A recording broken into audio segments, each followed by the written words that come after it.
大家好，欢迎来到以色列实时中文报道。8月11日新闻头条：以拟摧毁哈马斯最后据点，已签署9亿谢克尔采购合同，以政治不稳定加剧，哈马斯加沙获利5亿美元。国防部官方消息，以国防部采购先进空中武器系统。以色列国防部总干事退役少将阿米尔·巴拉姆与埃尔比特系统公司签署约9亿谢克尔的采购合同，为以军提供先进空中武器系统。这些武器将在埃尔比特遍布全国的工厂生产。自铁剑战争爆发以来，这些工厂一直加班运作，以满足国防部需求。此次采购是扩大全国防生产基础战略的重要组成部分，旨在满足当前及未来10年的安全需求。巴拉姆表示，国防部、以军与防务工业的合作是建设军力的重要倍增器，必须加快生产和新一代武器系统的研发，以确保以军保持质量和战略优势。埃尔比特总裁兼贝扎勒尔·马赫利斯称，公司将继续为以军提供先进技术，以提升军队的作战能力。新产品将加入不断扩展的先进防务方案，并有望吸引全球军队关注。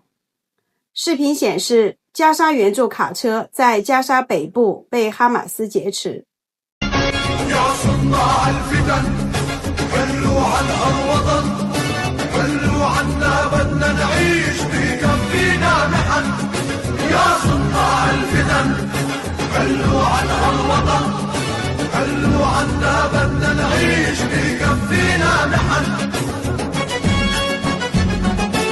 内塔尼亚胡谈加沙新目标。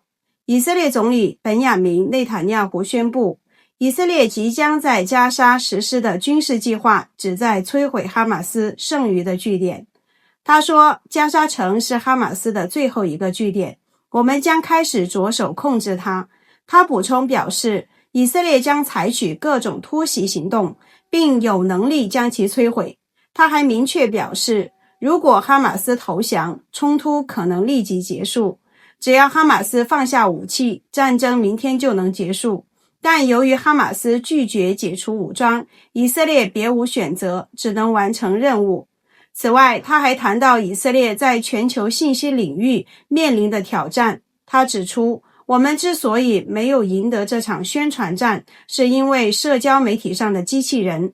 他提到，许多世界领导人私下承认以色列的立场，但在公开表态时却受到公众舆论的制约，尤其是在欧洲。内塔尼亚胡重申以色列的民主原则，并强调，我们是一个拥有军队的国家，而不是被军队统治的国家。关于来自伊朗的潜在威胁，他表示，以色列正积极做好应对准备。他警告称，我们正在为不同的情况做准备，而伊朗人也在预备。以军大规模围攻加沙计划。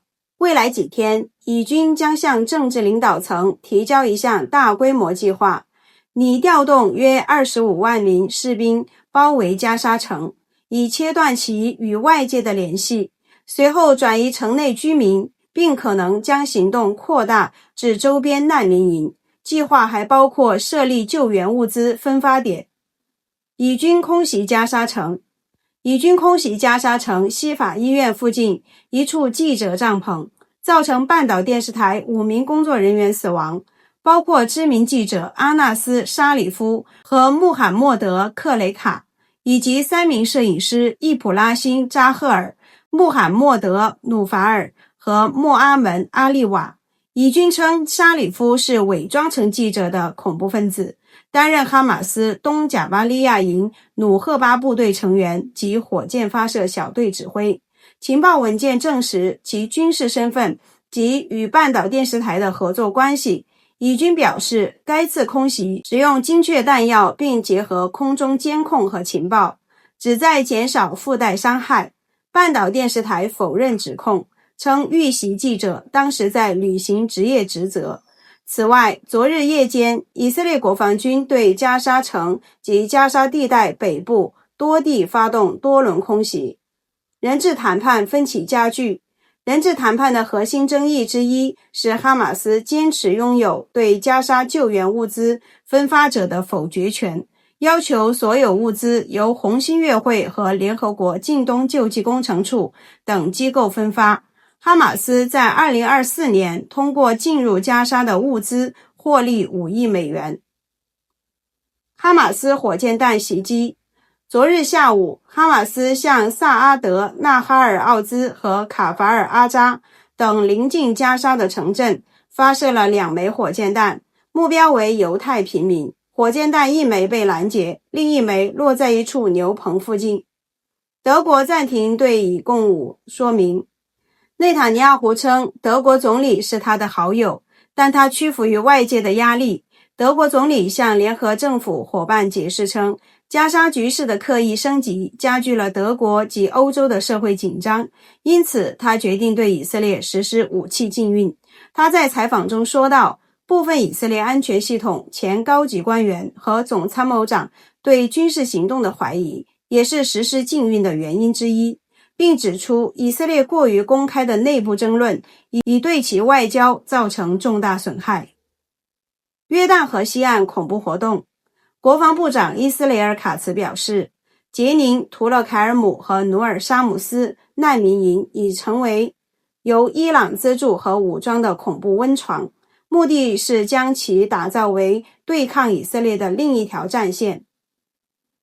伊朗或先发制人袭击。伊朗消息人士称，军方专家报告显示，伊朗正为先发制人打击以色列或应对以色列袭击做准备，以降低遭受突袭的可能性。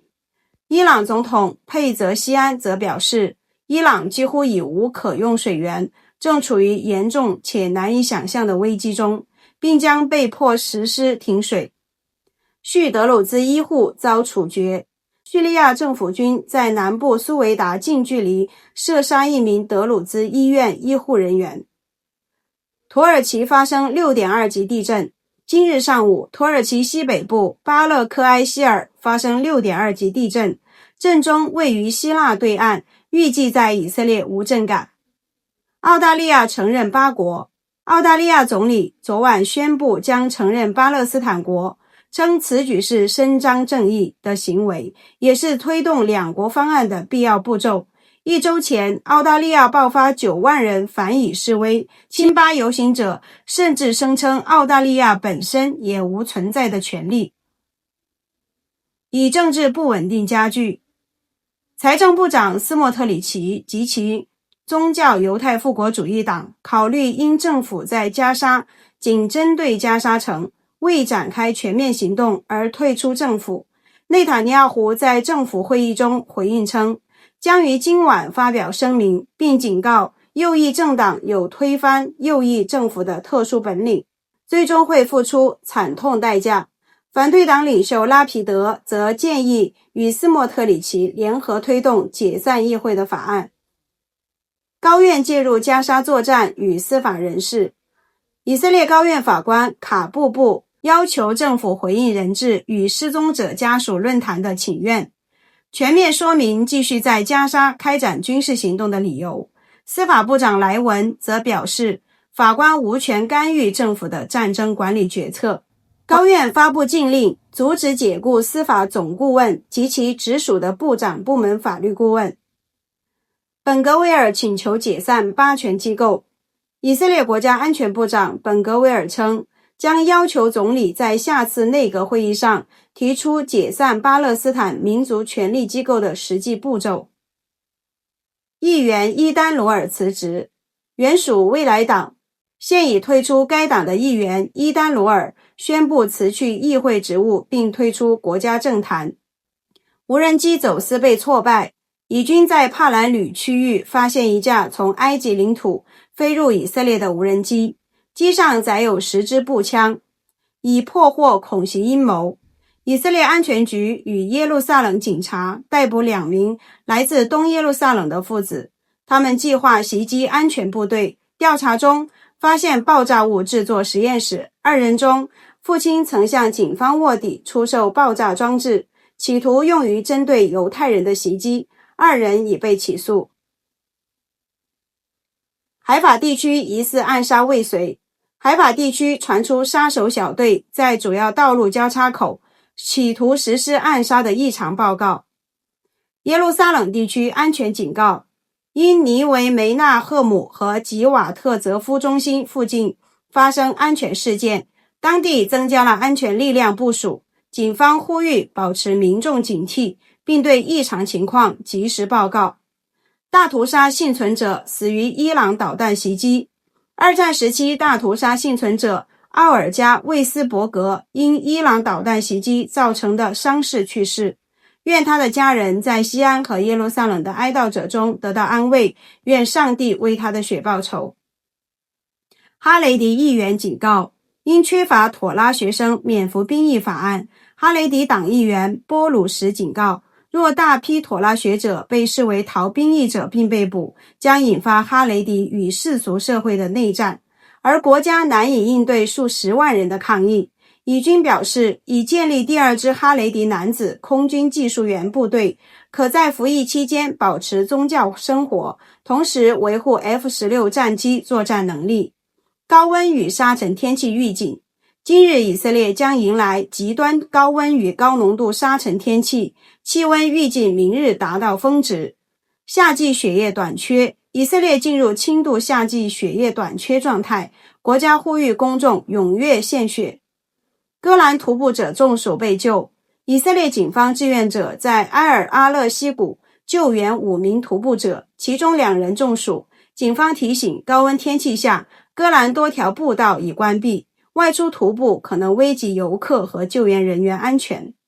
总结，以色列签署9亿谢克尔武器合同，拟派25万兵力围攻加沙城。内塔尼亚胡称将摧毁哈马斯最后据点，加沙记者遭空袭身亡，人质谈判因物资分发权僵持。